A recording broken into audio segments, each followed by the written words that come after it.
Merci de rejoindre la chaîne 3, 5, 7 et plus.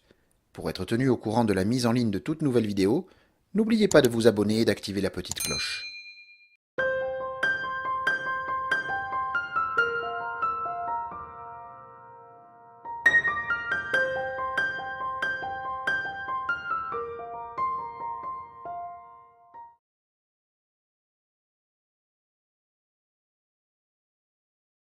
De Saint-Jean-de-Garguier le 12 octobre. Mais assurément, mon cher frère, les conventions sont nécessaires. La vie sociale en est pétrie, et heureusement. Elles sont comme les habitudes, sans lesquelles nous ne pourrions vivre et cependant que nous pratiquons sans même nous en apercevoir.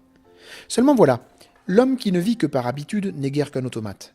L'on ne vit pas uniquement de conventions, et il y a en chacun de nous un domaine plus ou moins riche et cultivé qui échappe à cette mise en forme, et c'est celui auquel nous nous trouvons ramenés quand nous subissons ces coups que la vie nous réserve. Qui aurait dit aux prisonniers et aux déportés en 40 qu'ils auraient à affronter les épreuves qu'ils ont connues et qu'ils connaissent?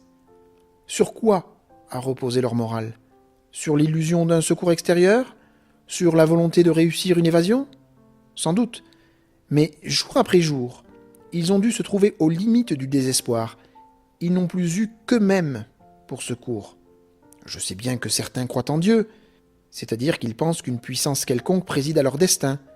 C'est un secours non négligeable, mais il n'y a là qu'une autre façon de retrouver la vie intérieure à laquelle je fais allusion, en disant que dans l'épreuve, il ne nous reste que nous-mêmes. Comment se situer au-dessus de ces vexations, de ces manipulations brutales, de ce mépris dont on est l'objet quand on est prisonnier? Et quand on souffre de la perte d'un être cher? Et quand on est emporté par une catastrophe économique ou politique? Sur quoi peut-on compter? En fait, si tu comprends bien que le propos maçonnique consiste à nous permettre de nous délivrer de nos chaînes, tu admettras volontiers que les épreuves symboliques de l'initiation contribuent à nous dégager de certaines d'entre elles.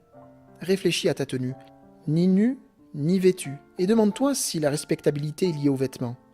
Combien méprise l'opinion d'un homme mal vêtu ou affublé d'un autre vêtement que celui que nous avons l'habitude de voir sur le corps d'un docteur ou d'un notable? La robe cachait jadis le corps, mais le vêtement cache souvent l'esprit et la sagesse. Je te soumets cette première suggestion.